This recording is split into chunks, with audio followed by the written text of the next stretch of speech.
begin by introducing Jaques. Thanks, Ashanti. Let me begin by introducing Mr. Virgelin and say a couple of things about him. Jaques Virgelin is one of our bioethics honors students. Last summer, he was also a CDC intern, which was very tough because as a nursing student, this schedule is absolutely rigorous and unrelenting. And so, but nevertheless, all the students had to do the internship on Zoom. So it was very tough. It's not the optimal way to do it, but they got out of it something special. So they had a wonderful group of people working with them at the CDC. And as a matter of fact, Joe Valentine has been on with us all week. She is she's the person who's a point person there at the CDC. But nevertheless, and we thank her. And nevertheless, Jaques is one of those students who calls me regularly. I don't have to look for him; he will look for me. So he is from Haiti and Miami. Now, he escaped me in Miami because I taught at Miami-Dade College for several years, and so I guess he kind of waited because he didn't want to take my class. But I caught him because now he's in Tuskegee. I finally caught him. So he's with us, and he will be our moderator for today. Jaques, please introduce Ms. Nadine Cruz. All right, good afternoon, everyone. My name is Jaques Virgelin. I have the privilege of serving as your moderator for this next session, and I would like to start by introducing our keynote speaker, Ms. Nadine Cruz, by sharing a few things about her. Ms. Cruz is a national leader of serving learning in higher education. She has served as executive director of Stanford's Haas Center for Public Service and of the Higher Education Consortium for Urban Affairs, and taught as a Eugene M. Lang visiting professor of social change at Swarthmore College. As an elder retirement, Ms. Cruz supports the development of younger educators she mentors. Campus Compact created the Nadine Cruz Community Engagement Professional Award in Higher Education to recognize a professional who has demonstrated a collaboration with communities focused on transformative change, a commitment to justice-oriented work, and an impact on the larger movement to build ethical and effective community engagement. Thank you so much, very, very much, Jaques. And I thank Dr. Warren and Dr. Hodge for having me return to their sacred ground. It is sacred space where a great injustice needs redemptive grace. And we do this every year, and I am very honored to be included, as I do not share the same ancestry and historical ancestry of all that has happened, but I hope that I can contribute a little bit to shedding some light on how education is both a way to, I'm very sorry, we got an Amber Alert.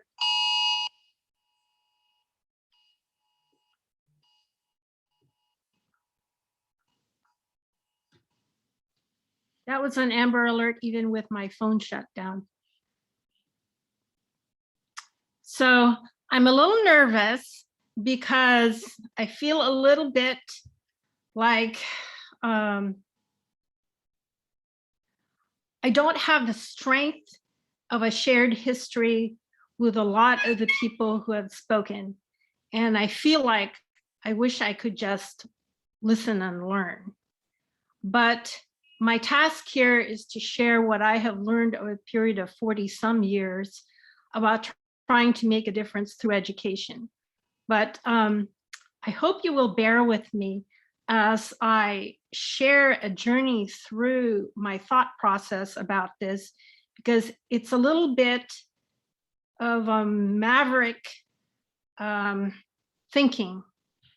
In almost every space I have been, even though I have been a leader, my thinking has been different. So let me share my screen. Does this work? Do you see this now?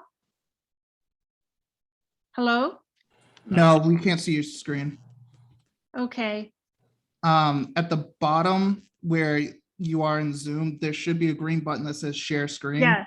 And then Yes. from there, you can click the panel in which you want to share. And then from that window in the bottom right, it should say share, and then you should be able to share your screen.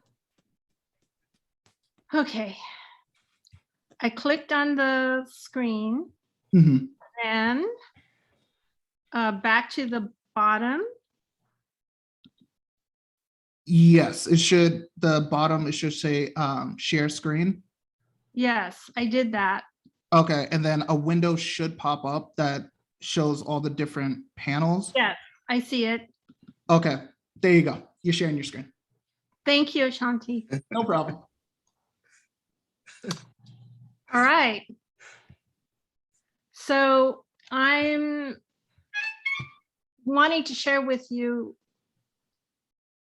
something I've learned through the years that I'm going to call the ethics of education for the public good, and that it needs to be on fire with urgency, but also with clarity and hope. And that is what I'd like to share with you. That's me in the middle, 70 years ago. That's my mom, my dad in the Philippines. My mom grew up pretty poor, a family of 5. Her mother died when she was 5. She was in World War II, as my father was, and she experienced having an American soldier during World War II shoot and kill in front of her, her fiance, because they said they could not tell the difference between the opponents, who were Japanese, and Filipinos, who were the allies. Fast forward, I want to show you where the Philippines is. As you can see, it's on another side of the world. And what I learned living there, the vast poverty, the huge inequality, and then coming to the United States and learning about the vast inequality, lots of injustices, both where I came from and where I migrated to. It prompted a deep, dark space of questioning. And I can't really fully express in such a short space of time, except through a poem I'd like to read that encapsulates what I think of the urgency and what it is that we hope education could address. And it is a poem by Bertolt Brecht during World War II in facing Nazi Germany. And the title of the poem is When Evil Doing Comes Like Falling Rain. Like one who brings an important letter to the counter after office hours, the counter is already closed. Like one who seeks to warn the city of an impending flood, but speaks another language, they do not understand him. Like a beggar who knocks for the 5th time at a door where he has 4 times been given something, the 5th time he is hungry. Like one whose blood flows from a wound and who awaits the doctor, his blood goes on flowing. So do we come forward and report that evil has been done us. The first time it was reported that our friends were being butchered, there was a cry of horror. Then 100 were butchered. But when 1,000 were butchered and there was no end to the butchery, a blanket of silence spread. When evil doing comes like falling rain, nobody calls out, stop. When crimes begin to pile up, they become invisible. When sufferings become unendurable, the cries are no longer heard. The cries too fall like rain in summer. What that poem speaks to me is the piling up of 1,000,000 cuts to humanity. And at a certain point, when the volume of it is so much, the breadth and depth of it so much, it feels like falling rain that is so natural that it doesn't occur to you that it could possibly stop. And it is so everywhere that it seems it is hopeless. So what I want to share with you is that there is a family of related educational practices that were experimented on and then pioneered by a number of people who thought that this might be an antidote to business as usual, especially the implicating of education as part of the evil doing. That education is not innocent, but it is complicit in the reproductivity of a lot of systems that we know are unjust.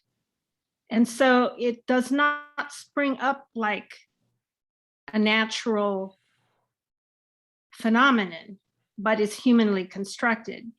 So these family of educational practices were attempting to address that people were uninvolved, that students didn't care, that they were not in communities. And of course, this is primarily a white model of higher education, very different from the HBCUs. So the names reflect the politics of education. So for a long time, experiential learning was not acceptable. And then internships and field learning and engaged learning and active learning became part of the modes of teaching innovation, and they called it high impact practices. Then there was service learning, which I'm mostly identified with, which integrates the experience of doing service in communities by students as an integral part of formal coursework. And then those who did not like community service learning because they thought engaging in community was too political, they preferred public service education, which they thought sounded more bipartisan, more civic, and less imbued with a sense of the politics of community. Then there was community-based learning, which was an attempt to return to the notion that, well, who do you serve in service learning? Shouldn't it be the community? And then when the politics, depending on the politics of the campus, they'd say even community-based learning is too political. Now, I know you roll your eyes and it's hard to imagine that this could possibly be seen as unacceptable. But in some campuses, even that is a little bit too political. And so the preferred term in some campuses is that civic engagement. Now, this is the opposite in some campuses where they say, well, if you say the word civic, it must mean that they're politically involved. And what we want students to do is to be involved in community, helping people, but not in a political way. So we've got a politics of education here. They're difficult. But you would think that this would be benevolent enough, that this form of education called service learning, the mantra is service combined with learning adds value to each and then transforms both. And here the politics is much more about how do you make sure that when students are doing service in communities, that they are academically rigorous. And so when the voices of those who were concerned about students' involvement in the community was not academically rigorous enough, this became the mantra that it is combined with learning, and learning is usually framed as that which is embedded in a formal curriculum and integral to a formal course. So it's not an add-on. Much later, there is now an international research association that focuses on promoting research and discussion about service learning. And it is now international and very much a part of an identifiable educational research field, and has an entire set of peer-reviewed journals. It is studied, it is practiced, it is debated, it's talked about. It is now a part of higher education, whereas when I first started in the 70s, there wasn't even a name called service learning to frame and therefore support and legitimize students being involved in the community. Again, this is like a white institution model, and that whole field, in my view, has ignored the entire history of the HBCUs. Now, there is a national coalition of colleges. It exists today. There are about 700 members, and there are a national coalition of colleges and universities. I mention these things just to indicate that this form of education of attempting to foster students' engagement in doing good in community is now highly institutionalized. It's no longer argued as something in the margins that need to be accepted, but there are now organizations supporting a field with these many names, but are within an umbrella of colleges and universities committed to the public purposes of higher education. So this field with many names also has been further institutionalized through the Carnegie Foundation, which has created a definition of what engagement is, collaboration between institutions of higher education and their larger communities. Again, I think identifying white institutions as the presumptive model, ignoring, again, I think, HBCUs and Native American institutions. What's happened with the Carnegie Foundation is that they have now a classification, and it's a kind of like an accreditation process of self-study, and it's documented and it goes through a panel, and then an institution who applies does all the self-assessment, and it's a very rigorous, very time-consuming process, becomes classified as a community engaged institution. There are now around 250 institutions in the United States that have gone through this process and proudly declare themselves as a community engaged institution. So these are the institutions, and if you look at them, note towards the bottom that there is only one special focus for your medical schools and center, and only 2 health profession schools in this self-evaluating accreditation process. And my guess is that a lot of institutions who fall in those categories already see themselves engaged, and it's redundant to have to go through this self-study to be publicly recognized as a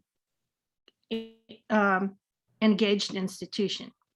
But my point here is simply that through these organizations, the research on this type of education and this Carnegie Foundation classification points to the institutionalization of what people consider as a very good thing that's happened in education, which is the promotion of students, faculty, and staff doing, in quotes, good things in the community. What could be bad about that?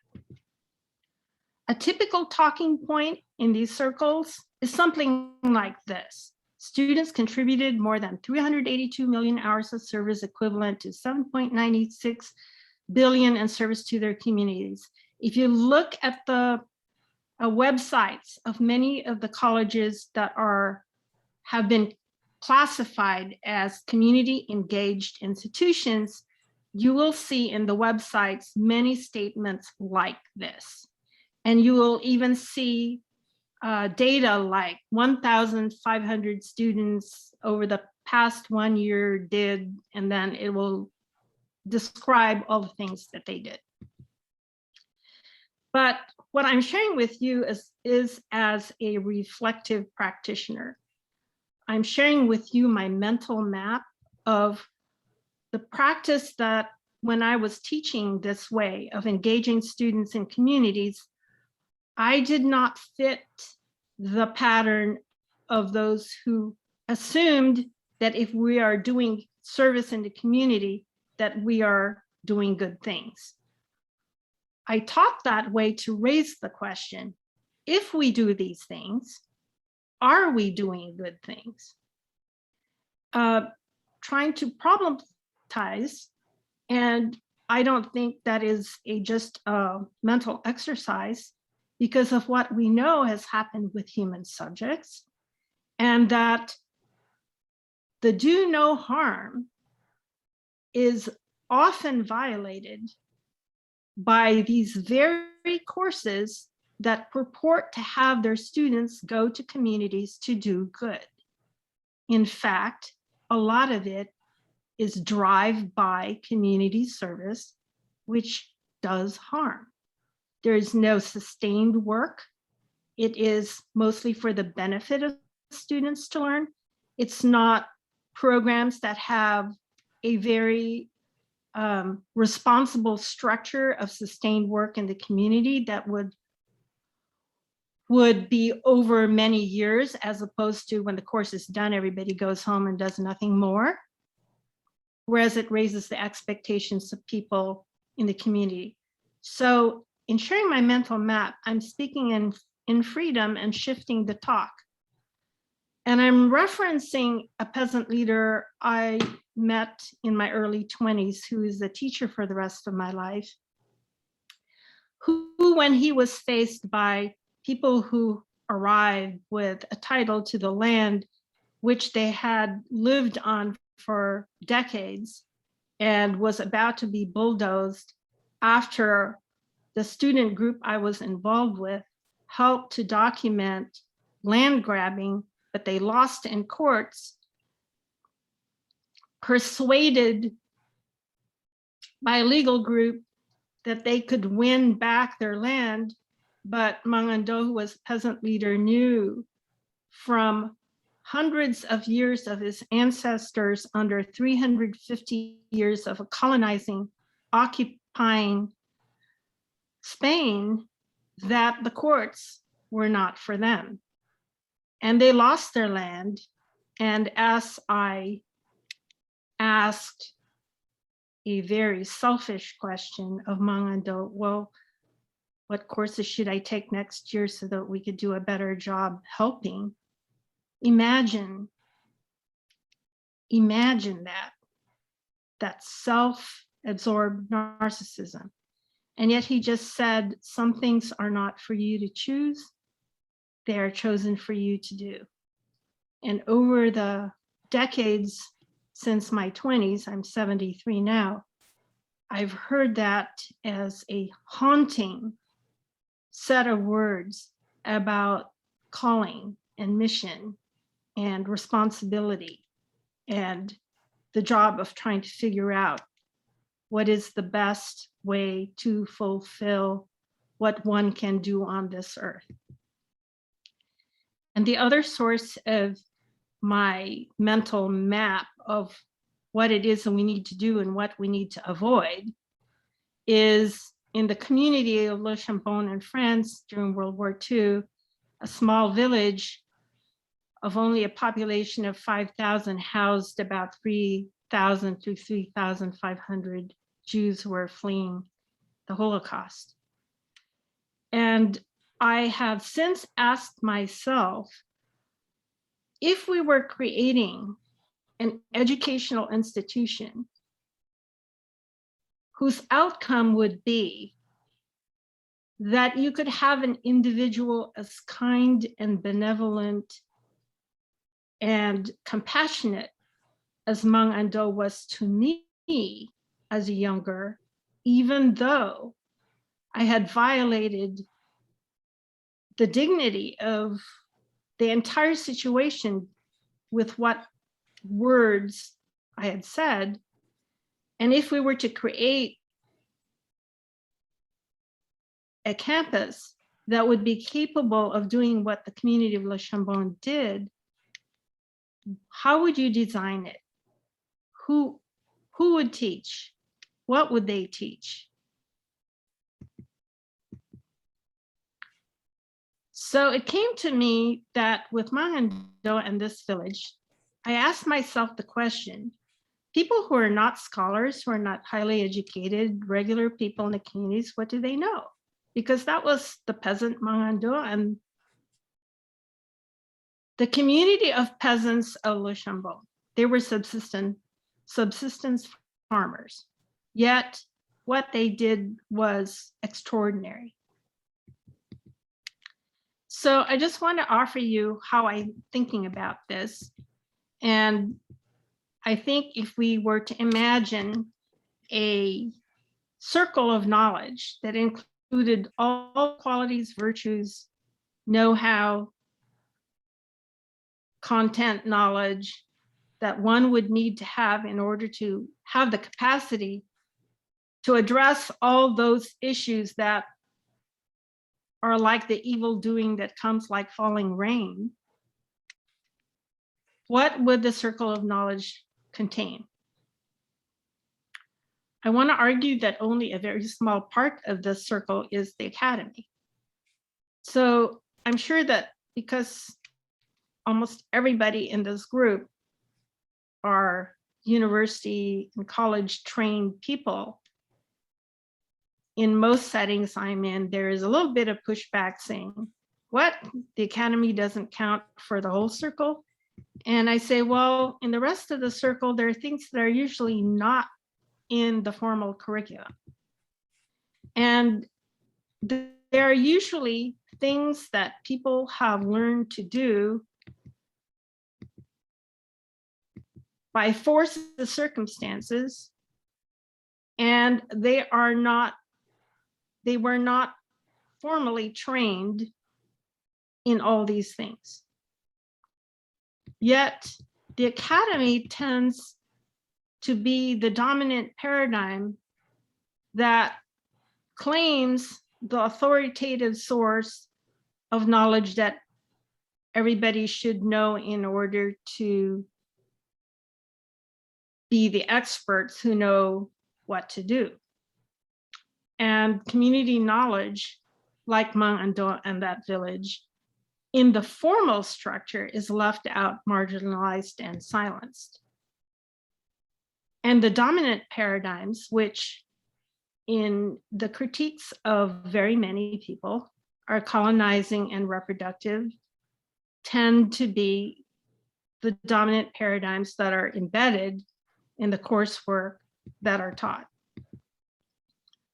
So community engagement, the best of it, I think, integrates diverse community ways of knowing with academic scholarship.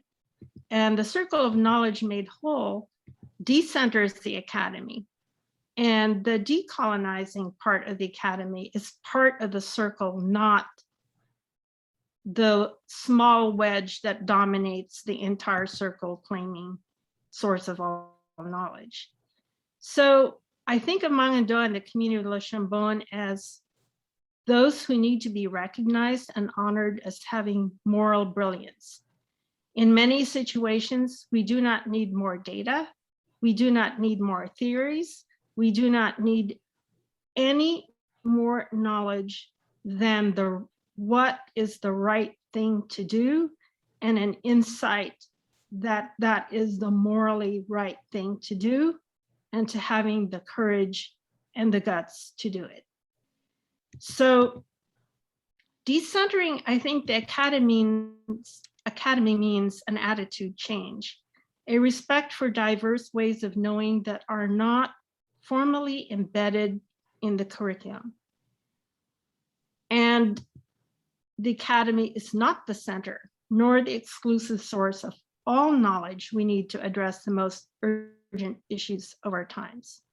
Today, as we face a lot of toxicity in society, and for all the injustices that we have already heard about with previous speakers and in the horrific videos that we have observed,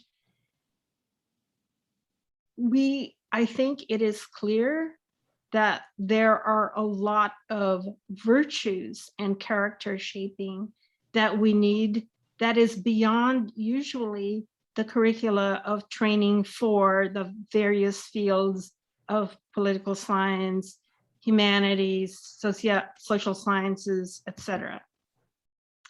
So what I'm sharing is a framework and progress and a context for moral brilliance.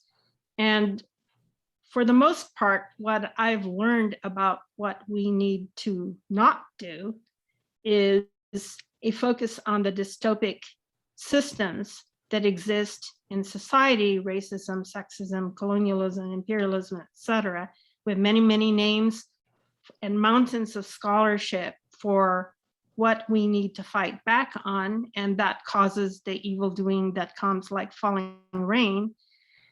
And it's not, in quotes, going out to help in the community. It is fighting and resistance struggle against injustices.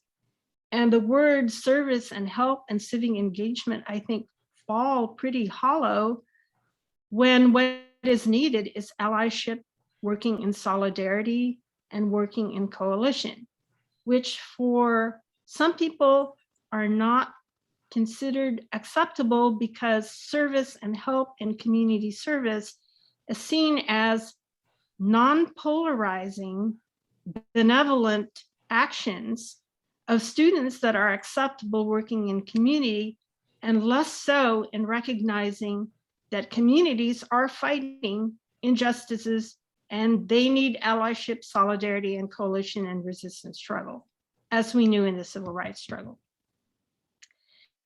The focus on the other side is, if we know what we do not want and what we need to fight, what is it that we are fighting for instead of, or wanting to create or want instead of? So it's the opposite of the dystopic.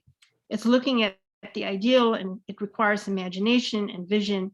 And the mode is not a fight back necessarily, it's creation, and it's creating the ideal here and now through the work in community.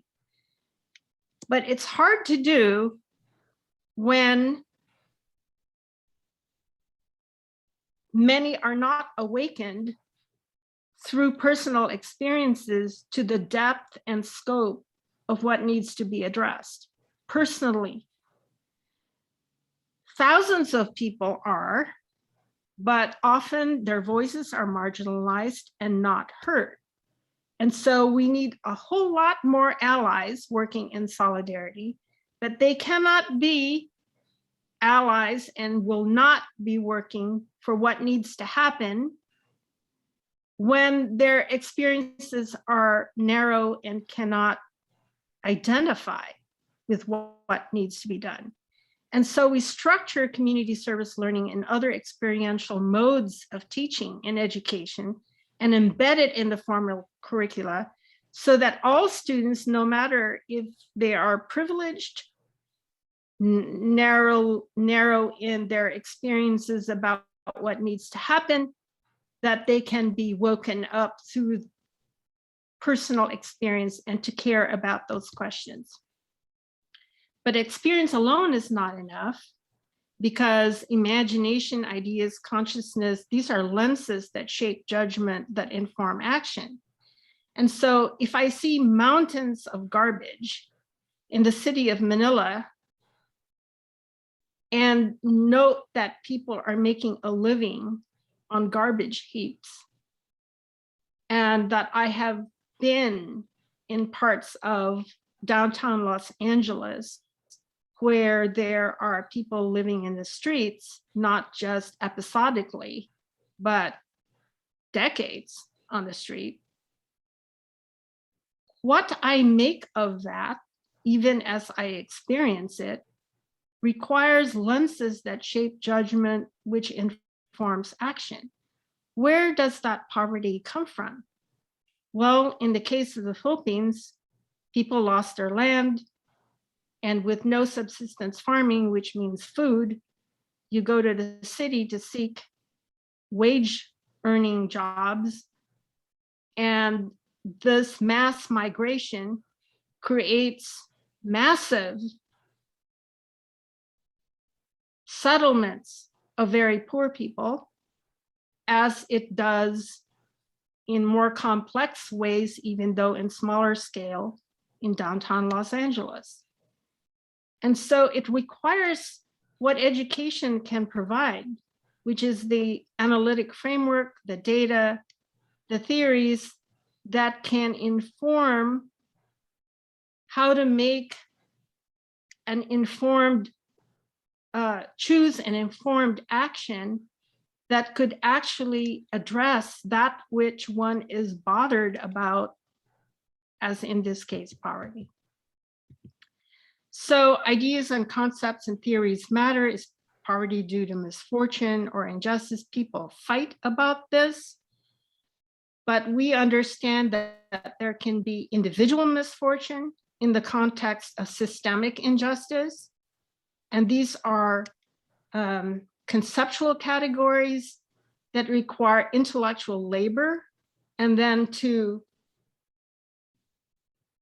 embed this or to locate this in a context of a set of theories about economics and urban development in order to understand what's happened with housing and the lack of it and so forth. These are concepts and theories that require a lot of intellectual labor and thinking and study.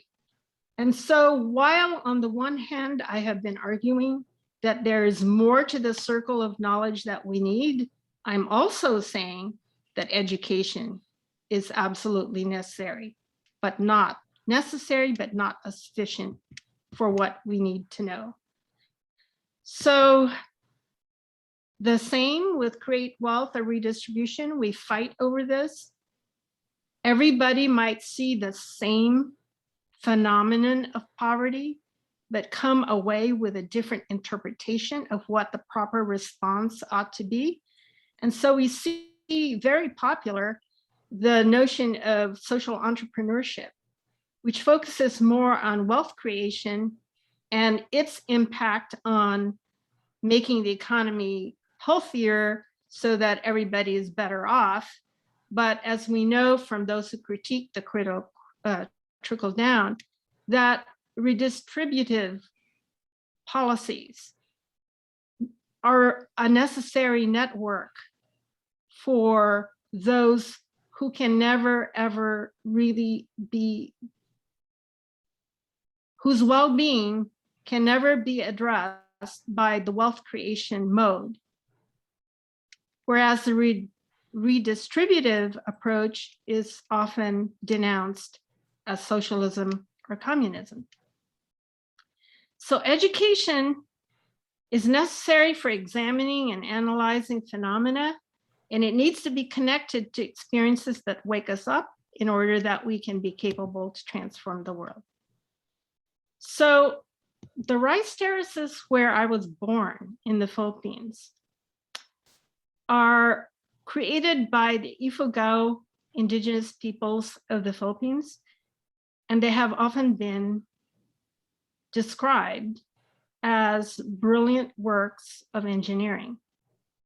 That when we talk about sustainable agriculture, the issues about drought and drainage and irrigation, that somehow these peoples who did not have formal education in the European tradition of scholarship, somehow they were capable of doing this, but they're often regarded as backward and needing education, needing to leave their communities and needing to learn what educational institutions offer, and often at a painful break from their community ways of knowing, which is not unlike what happened with Indigenous peoples, Native Americans in the United States being sent to boarding schools and having their culture erased.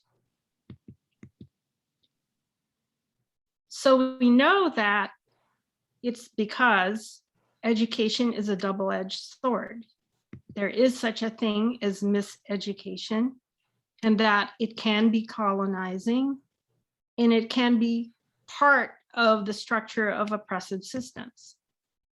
And so various peoples have spoken to the depth of educational institutions' complicity in the very things that they say, if you have it, you can help and be a productive contributor to bettering your community. But it hasn't been so. So people like Linda Tuihai-Smith, who is a Maori in New Zealand, has, among many other scholars, talked about decolonizing research methodologies. We have people like Victoria Tauli-Corpuz who've talked about how paradigms, these seemingly bloodless thought systems, are actually have blood on it, because those paradigms have been the thought processes that have led to all forms of systematically killing off indigenous peoples worldwide.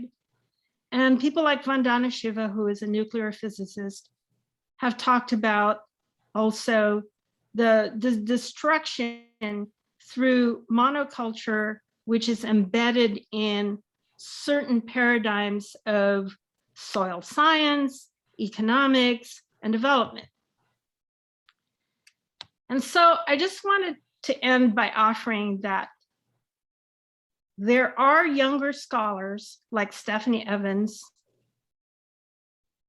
who are integrating the voices of those who are not scholars, like the peasant Mang Ando, and using him as a representation of the non-scholars who know something, whose knowledge and ways of being are absolutely necessary for what we need to do and be going forward to address those issues that we decry, the evil doing that comes like falling rain. So in her book, her newest book, Stephanie Evans, in this book that I think is significant and important, Black Women's Yoga History, Memoirs of Inner Peace. It's a remarkable book, I think, because it's based on the memoirs of Black women who have managed stress, emphasized self-care practices, and through the years. And I just want to read one part where, they say yoga. So as you all probably know, the story of Harriet Jacobs, who had been enslaved, and in her process of escaping, she poignantly mentions stretching as desirable in her narratives. Far from the notion of yoga for fitness as it is perceived today, stretching is described by Jacobs as necessary and desirable for basic health, while she was confined in her cramped hiding space for 7 years. Recounts that during the winters when Jacobs was stiff from the cold with frost-bitten feet, she longed to draw a plentiful draught of fresh air, to stretch my cramped limbs, to have room to stand erect, to feel the earth under my feet again. Fearful that she would lose the use of her legs, she determinedly stretched her muscles and crawled around the tiny space each day. So she did not have the expertise of any trained medical help. She didn't have the trained expertise of people who strategized about escape, about having been enslaved and imprisoned, how to do self-care, how to manage stress, how to not despair. These are embedded in the memoirs of people who actually experienced the dystopic and hung on to the utopic and learned from ancestors and the voices of those who are not formally educated. These are personal case studies illustrating how these women manage traumatic stress, anxiety, and depression. I bring this up as it matters to me. It is a way of identifying moral brilliance in people who are not formally educated and privileges moral heroism, that is knowledge in action. And so I think that an ethic of education that would be adequate to the task of actually teaching people towards ethical action has got to be more than the formal training that we're accustomed by convention to accepting as the normal curriculum for people. And we say upon graduation, now go out and do good works. But actually, we have to teach people how to learn from regular people who are morally brilliant all around them, but do not have the degrees or the accreditation or anything. I would suggest that we sometimes meditate on who in our lives, parents, family, relations, coaches, teachers, mentors, have been morally brilliant and unrecognized and have exhibited moral heroism daily and are unrecognized, but whose ways of being and know-how are actually crucial to what we need to know in order to be capable of addressing the evil doing that falls like falling rain. And so I just want to close with two metaphors of fighting and weaving. That I've grown accustomed to the idea that moral heroism is about discrete moments of dramatic risk-taking, when you have to do something and rise up and rise to the occasion of what needs to be done to stop, and you can fill in the blanks, of all kinds of different injustices. And the fight mode, I think, tends to fit the hero narrative that is very masculine and male. And I think that while that is a necessary way of dealing with the world as it is, we are not recognizing and not honoring the moral brilliance of the day-to-day, ordinary, sustained work of weaving. And that is a metaphor for the ordinary, everyday self-care, of the care of others, the grandmother who's raised the child that the parent could not raise, the neighbor at the end of the street where everybody knows you could go for safety. The ordinary weaving of people, that is the antidote to the everyday death by 1,000 cuts. There are millions of acts of kindness daily that do not hug the newspapers, are not recognized. And I see weaving as, in many ways, the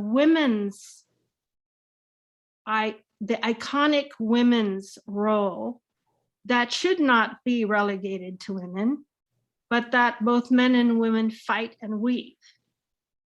But that the morally brilliant work of weaving the fabric of community is every day all around us, and educational institutions need to have a way to integrate the recognition of those people all around us in communities as part of the ethic of teaching how to do good and to be ethical in our professional work.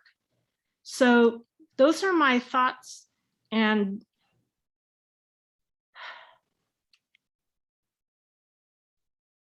I thank you very much.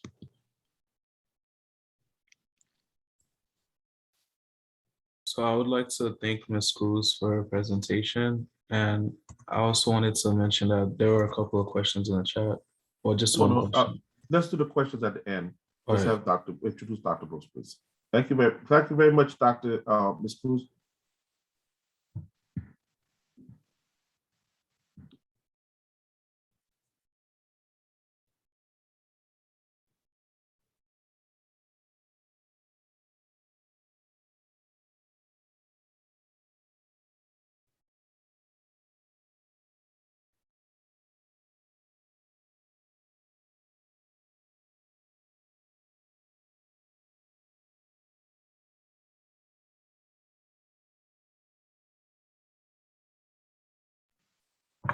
How you doing, Dr. Brooks? Good afternoon, everyone. I am well. Thank you so very much. Okay, Mr. Jaques Virgelin will introduce you in a second. He's pulling up the information. Thank you so much. All right. All right, everyone, I'd like to introduce Dr. Brooks. Dr. Jacqueline Brooks is a resident of Tuskegee, Alabama. She completed her K-12 education in Macon County Schools in Tuskegee. She graduated from South Macon High School as high school valedictorian and matriculated to Alabama State University. Upon graduating from ASU, she obtained employment with Brevard County Schools in Viera, Florida, with a student enrollment of over 70,000 pupils. While in Brevard County School, Dr. Brooks was honored to be named Teacher of the Year for John F. Kennedy Middle School from 1994 through 1995. She received several promotions in Brevard County Schools to include Dean of Students, Ropes Curriculum Director, Assistant Principal, and Ropes Site Principal. She also served as the Regional Director for the Florida Council of Teachers of English for several years, and today she will be our respondent for this meeting. Thank you so very much. Well, let me say again, good afternoon to the panel and the guests who are attending the PHEI for this year. We are certainly happy to be here with everyone as we hopefully come out of a pandemic and we are back and gathered together once again. As the respondent to Dr. Cruz, I must start by saying, when you said the ordinary people, the people of the community, the grandmothers who have raised the child when the parents could not, that is me. For my grandmother took me when a teen mother who gave birth to me by a gentleman who was already married with a family, and I was scheduled to be put up for adoption. My grandmother took me as her own and raised me. So yes, the heroism of our community is near and dear to me. And it is a lens that I hold very dear. Many metaphors were presented this afternoon as we look at this term we call education. What is it really? Is it just an institution or a system of formal schooling, or is it more? I conclude that it is much more. It is much more. Education to me, as shared with us by Dr. Cruz, is community. Community is education. And it comes to us in so many forms that were mentioned and shared. Civic engagement, service learning, but not necessarily in terms of the formal models that we're accustomed to or that we have learned from the majority culture. When we talk about community service, we're talking about impactful, transformational, long-lasting service models that the outcomes can be seen and the community can be transformed. We have some of these models in place as we look at some of our HBCUs around the country, but can they be strengthened? Certainly they can. Here in my community, where we have Tuskegee University as a leading institution, community service and engagement is important and it is impactful.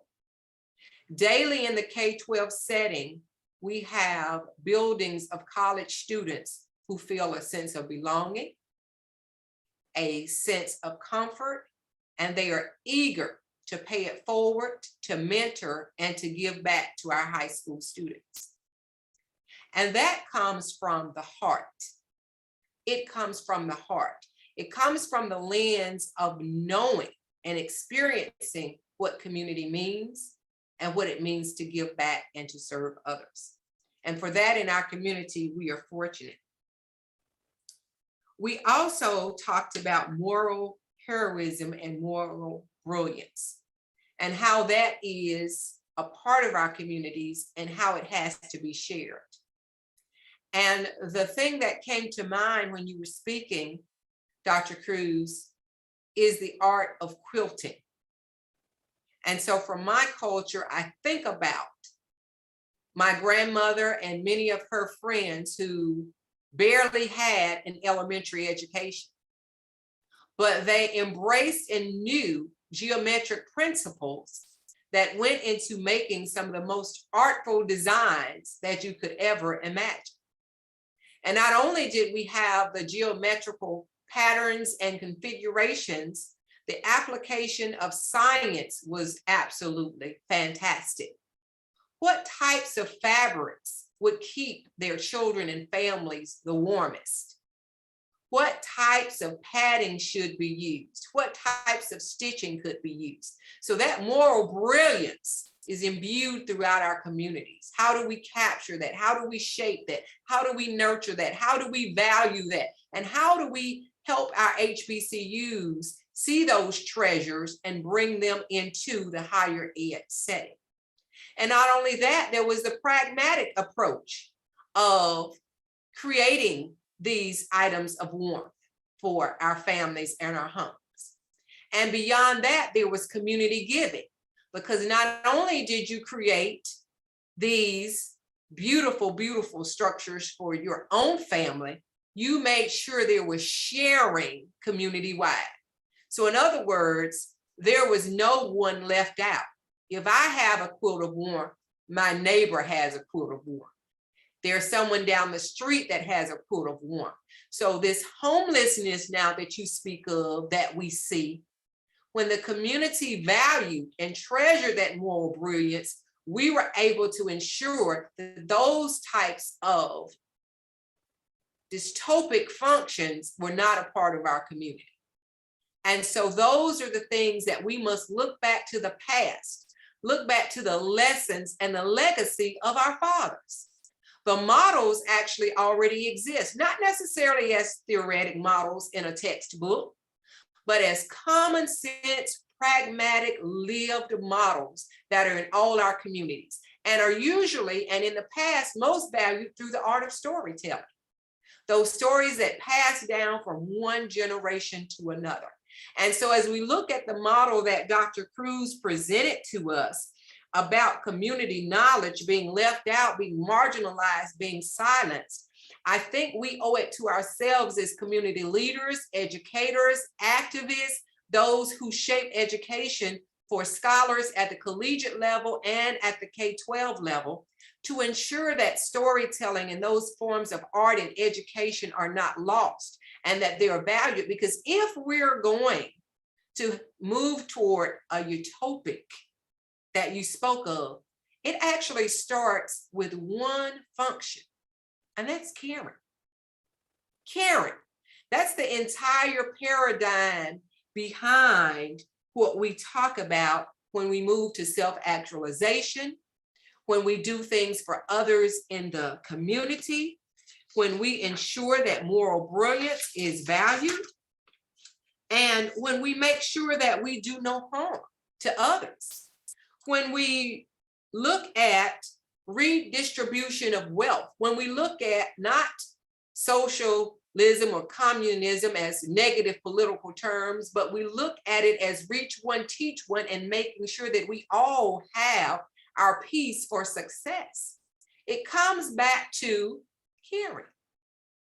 Because if you care, you're going to be empathetic.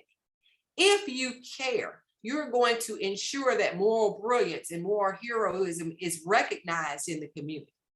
If we care, we're going to make sure that our models are not filled with injustices of the past, and that while we're not perfect, we move toward a place of social justice and context. So I applaud the model, but I believe that it's hearts and minds. And so the question is, how do we shape hearts and minds? And it comes from experiences. And that means we have to, as Dr. Cruz did, share our experiences, share our lived stories. And yes, look to the literature for models that work and the teachings and the writings that work, but also as we value moral brilliance, the stories from our communities, from our forefathers, those both that can still be told and that those that have already been written, and use those as a springboard to go forward, to create and implement the model that we need to, for us to have full community impact, full community transformation, and that we value all areas of the community, and that we do not have these tiered levels of success and recognition and social classes, because everybody brings success to the table. I'll tell you this short story about my mother-in-law. Me being my educated self and the mother of a now 15-year-old who was 6 or 7 at the time, who had an ear infection, I believed that the only avenue I had was to go to the pediatrician. But my mother-in-law gave me her consultation first. She's not a college graduate. She was a service worker. She spent her life as a school custodian. And she said to me, she said, the only thing you need to do is go in your ear and get some earwax. She didn't have an ear infection, let me correct that. She had a sty on her eyelid. And she said, the only thing you need to do is go in your ear and get some earwax and rub it across her eyelid. So with my skepticism and my educated brilliance, I said to myself, absolutely not. I am going to the pediatrician who we value, who we hold in high esteem, and get the appropriate treatment for my daughter. And I did. So I went, the doctor evaluated her, and the doctor gave me a prescription, which I had filled at a cost of $75 after the copay for a small 4-ounce tube.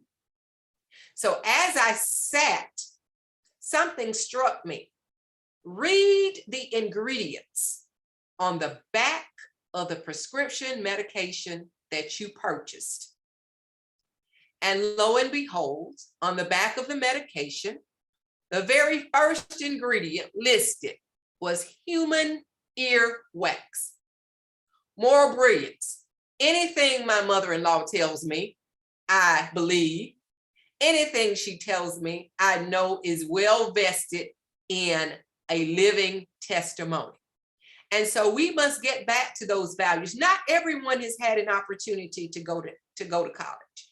Not everyone may need to go to college, but everyone should be valued, and we should have a bi-directional methodology for service, where our higher institutions of higher learning are servicing our communities, but our community brilliance and our community heroism are also informing our institutions of higher learning. I thank Dr. Cruz for presenting today and helping us open our lenses to the many wonderful things that are in our communities that we must value. Thank you for this opportunity to respond.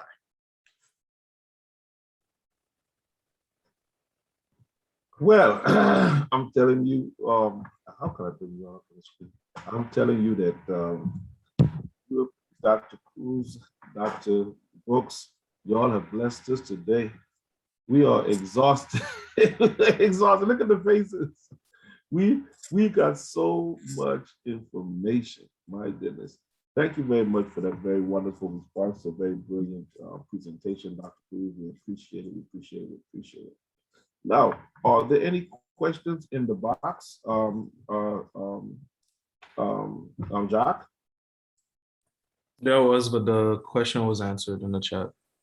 Okay, good. So now let me ask a question. You have used some word, dystopia, and you have used the word care. I need for you to broaden what that means. I am a practitioner of care. Care ethics is my most basic, fundamental ethical theory. I work from empathy and care. And on the pie chart, one of the first thing Dr. Cruz mentioned was empathy, right? And forgiveness. And many of these things are actually words that are of course in a common vernacular, but we derive them, either we derive them from or they have some base in religion. So please share from your experiences. They'll have to be the intellectual side in terms of academic side, but please share your experiences on what would a school system or what would an educational system look like if care, empathy were fused, and who would do the fusing?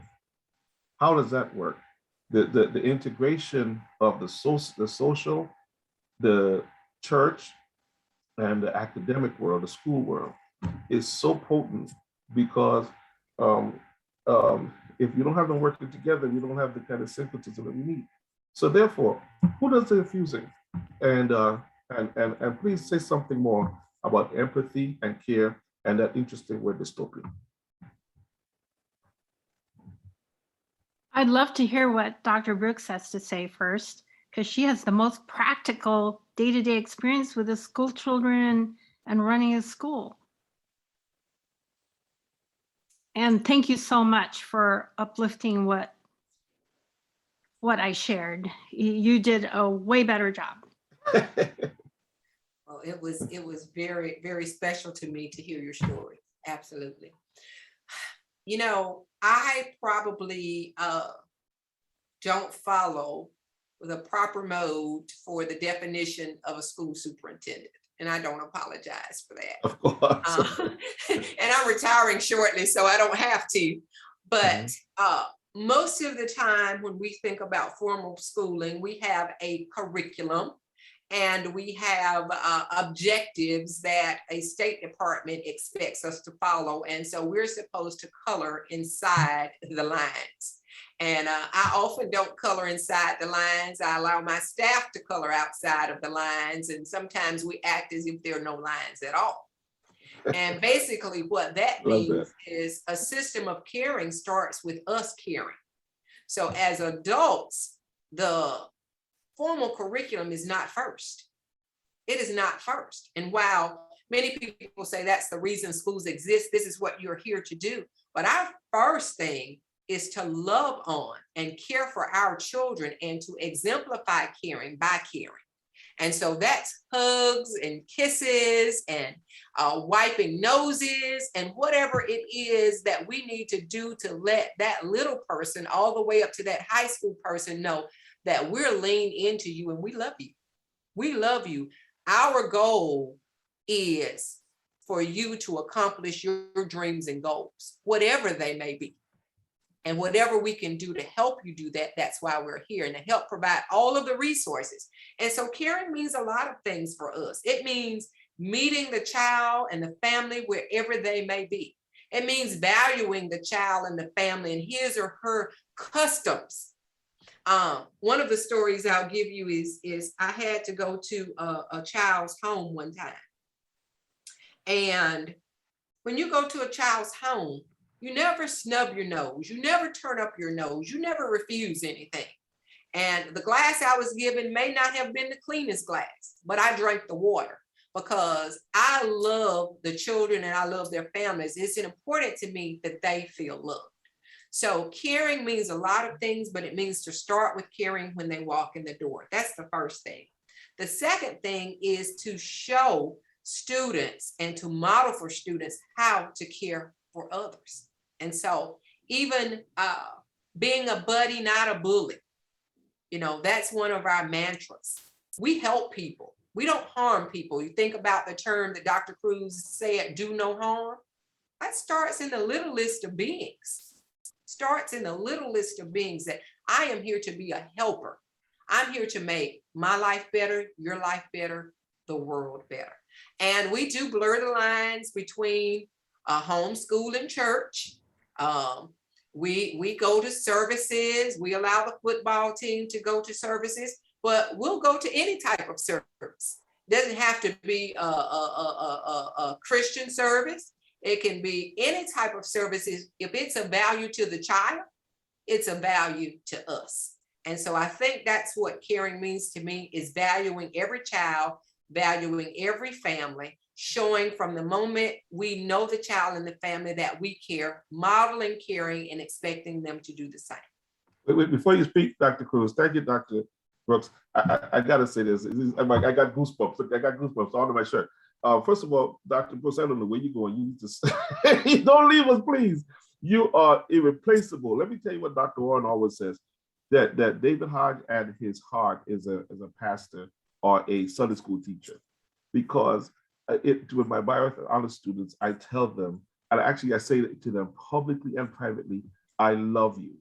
And there's some, I tell them in the beginning, you know, the kind of hard ones who are resistant to the words, I love you. And I said, look, sooner or later, you're going to tell me. And so it occurs. When I was teaching, when I was at Florida Memorial University in Florida, obviously, then I had a student, a male student, and I said to him, I said, man, I love you, you know. He said, what? And he's a big dude. So he looked, Dr. Warren, he looked like he wanted to go to blows, and I wasn't as thick as I am now, so he probably couldn't take me. But he jumped back. I said, hey, brother, don't go there. I'm just telling you, I love you whether you like it or not. And he said to me, he said, but no man never told me that before. I said, yeah, and this is the key right here for what I'm hearing from both of you.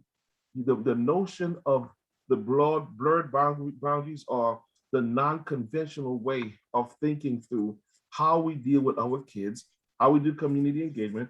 These kids come out of, as disparate their situations are, not just desperate, but disparate. As horrible some of the situations, their stories are. What you just said, Dr. Brooks, in terms of your grandmother said, wait a minute, she's ours, I'm gonna raise her, right? That's love at work. And what you say, Dr. Cruz opened up by saying, and the first time we heard her, Dr. Orr and I was at the Public Health Ethics Forum in the CDC. Joe Valentine was there, and she was one of the elders who came to present. And when she told the story of her mother and loss, LOSS, that thing absolutely blew our mind, because she is a living institution of what it means to go through massive tragedy and trauma, and still says on the other end, do no harm. Dr. Cruz, you could respond. Okay, so I just wanted to say that when I was teaching, it was very, very difficult to color within the lines only in order to achieve the teaching of compassion and care. Because I would start by saying, if this class is about integrating the experiences of hoping to do things to benefit community, we actually have to create a community of ourselves within the classroom where we care about each other. And I would use props, as in theatrical props, to cue students into that. So we would take turns having snacks for each other, for example. We would first start out with a whole day together where we cook and feed each other and travel together and meet people in community. This is to relax them first, because my experience has been that the most high performing and high achieving students have such a focus on what's the content, what are the boxes to check, how I'm going to get an A and continue on to be high achieving, that they cannot relax enough to actually embody the thing that you're trying to teach by having them do community service. So the first thing is just opening up the classroom as a space of community to begin with, to embody it in their interactions with each other, which is not in the formal curriculum. And when you're pressured to make sure that a certain content is delivered, then you're just like in trouble from the first day of class meeting. Then you have to be very creative in creating a curriculum that doesn't look like the usual curriculum. So in a sense, you're doing double duty. The first duty is you're sure to deliver the content that you're supposed to deliver in this course. But the second content really is what some people call the co-curriculum or some other term, which is I usually do a talent scouting for morally brilliant people.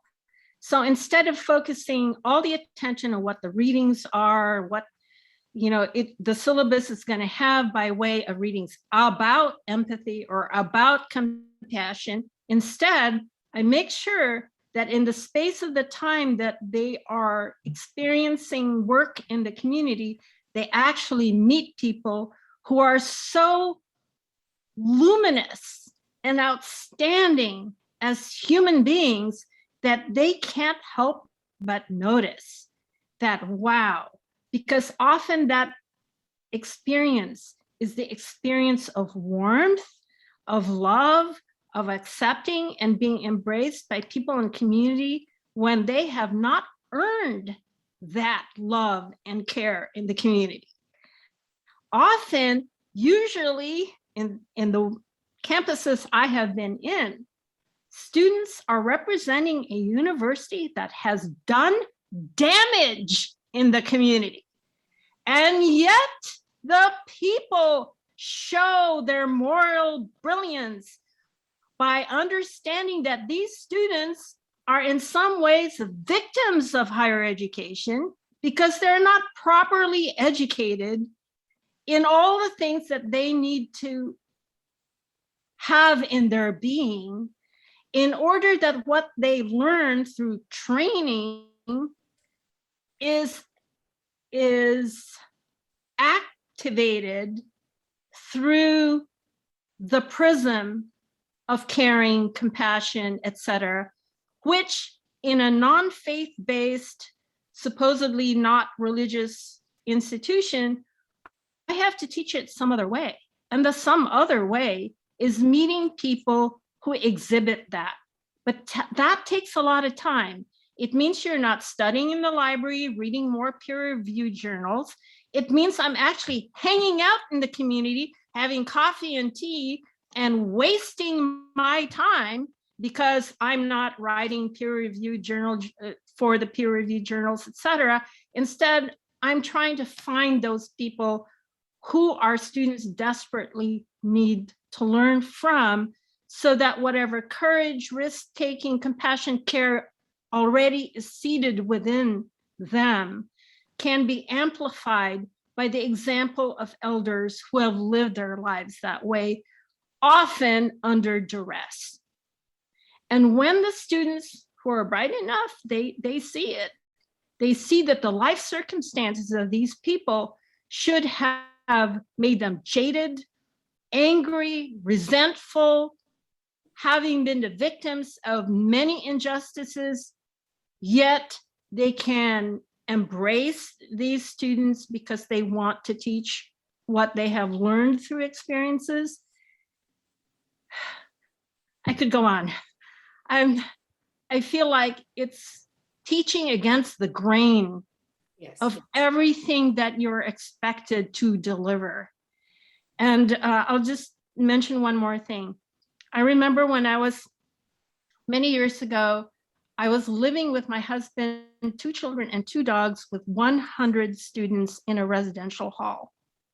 That was a huge commitment to make with, 100 college students.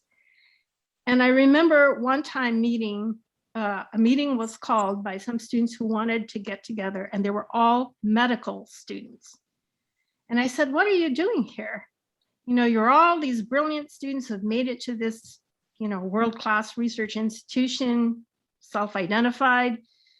And they said, well, each of us, and then I looked around, realized they were all students of color.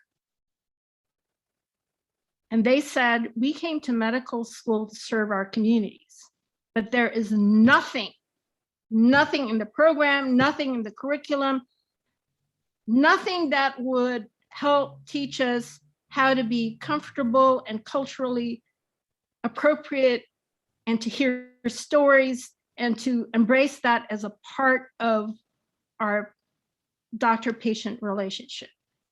And so I said, well, what are you waiting for? And they created a community-based clinic to have those experiences. And they structured the curriculum and so forth. But that is almost what you have to do in order to make that happen. And then lastly, I have many regrets. And one regret I have is the institutionalization of these, what was considered an innovative pedagogical practice of community engagement, because now they have conformed to the institutional demands for the very things that block what the students could learn if they were learning in a community engaged way. So what I regret is that the institutionalization has actually made it conform to practices that are not transformational. I'll quit there. Oh my Lord Jesus. I'm not Chantelli, Mr. Virgelin. Jacques, please read the comments, especially the one from Dr. Warren just now, and then we will close out. Right, so there's a comment that says that this was a brilliant session. And the second comment goes to Ms. Cruz. Says, you are so right about the harm the academy does and so-called educating. Do no harm is of little value. Do good should be the mantra. Thank you so much. And lastly, there's a new comment that says, very informative and insightful. Thank you very much. Thank you very much, Jacques. And before we bring Dr. Warren on to give a closeout for today, we have 2 sessions tomorrow. Dr. Hodge, can I ask a question? Sure, go ahead. So I guess my question kind of talks about the schooling and educational system, but more so of the punitive side of it, where in terms of if we're trying to instill caring and empathy in students, what role, if there is one, does restorative justice play in terms of when children do end up getting in trouble and then implementing restorative justice? Dr. Brooks, I defer to you. Well, again, when we talk about injustices and institutional practices of do no harm, one of the most harmful practices of my time and my career since the late 1990s, when I started my student teaching up to me becoming a school administrator, would be the zero tolerance policy. When we talk about microaggressions by people, when we talk about considerable harm, I think that was one of the most harmful practices that has ever been implemented. I'm sure that the underpinnings of the Reagan administration, and some others with 3 strikes you're out, and predatory language and descriptions, all factored into the development of the zero tolerance policies. And so finally, we've had some movement and some common sense to see that these practices were just absolutely outrageous in many cases. And we push kids out of school. And so if we're going to work with students on being empathetic, being socially responsible and responsive, then restorative justice certainly has a place in that process.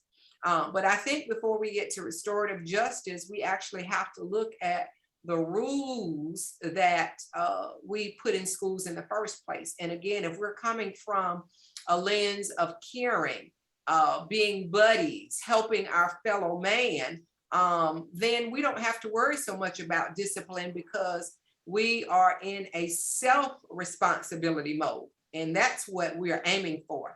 And so I'll just give you an example of one of those zero tolerance practices that we abandoned in Macon County schools.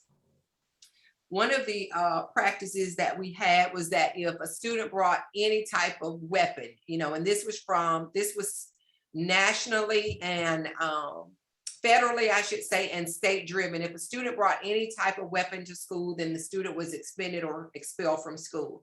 And you probably saw some of the egregious examples that resulted in the expulsion of maybe a kindergarten kid or an elementary kid who brought a nail file to school, or who brought a pair of nail clippers to school, and they ended up being expelled. That is so far from a model of caring and restorative justice and just common sense as I've seen it. Another one that we have, and we're dealing with this in K-12, but we're also dealing with it in society, are our drug policies. We've had some situations where students were in possession of marijuana, and typically the response to those types of things we called infractions were to expel the students from school. Expel them to what? Expel them to what kind of life? Expel them to what type of support? And so again, restorative justice, pragmatic responses, supportive responses, therapeutic responses are much more appropriate for those situations that we come across. Again, using the moral brilliance and the moral heroism of the community in terms of mentorships, in terms of partnerships, in terms of co-parenting and raising children, in terms of supplemental parenting for parents who may be struggling. I think there's a place for so much more than what we do. Again, I color outside of the lines. And so when people ask how many expulsions have you had in Macon County schools, I say, none. Why have them? What are you expelling children to? And typically you expel them to worse situations. You expel them to other models of non-success that we don't want our students exposed to. And I'll stop there. And something that you said was very interesting is that when you say that there's no expulsions from Macon County, is like people are surprised about it. Like you should be kicking kids out of school. Well, for a long time with our educational training, if you know anyone who's been an education administrator, you see the lean on me model. Of course, you saw in that fictional piece where Joe Clark had to come from a point of being an authority figure to learning to care for students, but at what expense? When you say, well, he brought the school into control and compliance, yes, but half the students were expelled. They were on the streets. They were thrown out of the school. What happened to them? Where are we, if we're going to be a culturally caring community and culturally responsive community, what happens to those kids? No, it's not okay for them to go to a reformatory school and to go to our prisons and for us to be a pipeline to prison. We have to put in practices that are going to be supportive, nurturing, and help our kids develop responsibly. And it has to start very early on. But yeah, there was an expectation that if infraction A happened, the response to that infraction would be suspension or expulsion. And that is still very prevalent in some places. Thank you very much. You hit the nail on there. Nothing more annoying than a child taking um, some ibuprofen to school because they had a headache or something, and the overreach is you expel this child because he or she intends to sell drugs, or like you said, a fingernail clip or something really silly, and the overreach is so absurd. And typically, the overreach is with our kids. And here's the other one. When a child, elementary school, hug another child expelled for sexual harassment or sexual, it goes far as saying sexual assault. That's insane. Thank you, Shantali, for that question. Thank you, everybody.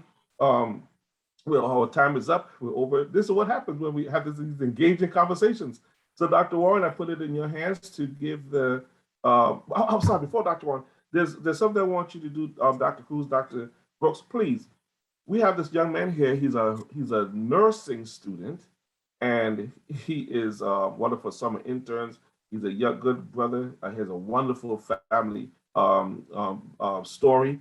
Can the please, two of you, please, to our student Jaques Virgelin, can the two of you please just give him a sentence or two of encouragement as he works his way through this nursing program. And what I love, these folks, they're not doing it for. Dr. Cruz, you just said something. They're not doing it for money. They're doing it to do what? To serve their community. So please give him a couple words, and then after that we'll go to Dr. Warren. He has something for you, and then it'll come back to me, and then we'll close it out.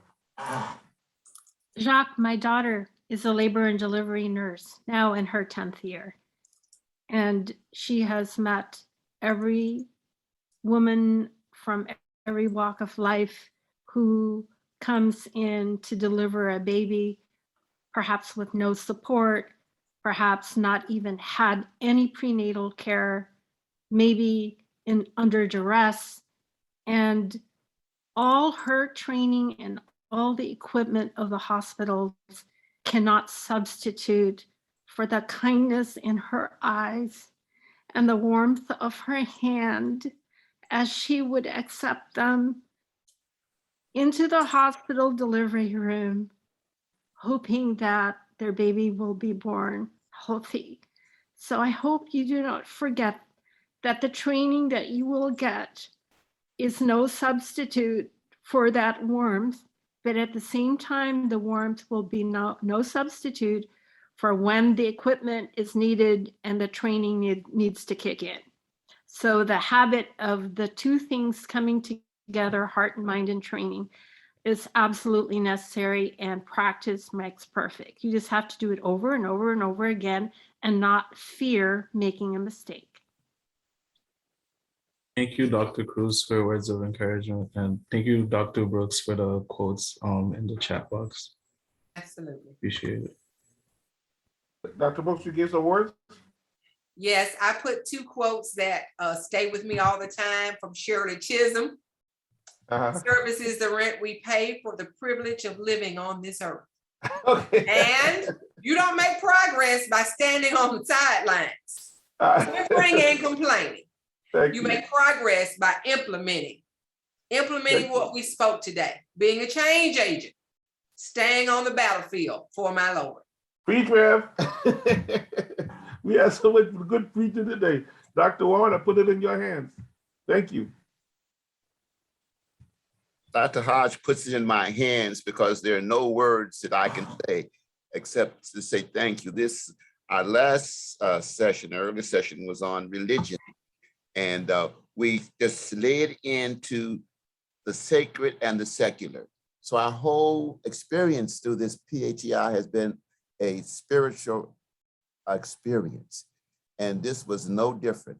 I said in one of my notes to Dr. Brooks that I've been so happy to have worked with you over the years. Likewise. It has been a learning experience, and you've taught me how to better understand these young folk. And I've changed from being the teacher to the learner. So you've taught me how to do that. And Nadine Cruz, you are from home. And so I don't get to California often, but when I hear you bring California to me. So I can't thank you enough for that. And of course, I thank Dr. Hodge every day, every time, because when you're working with somebody every day, you don't stop to say thank you enough. So this is an opportunity to say again, I appreciate all that you do.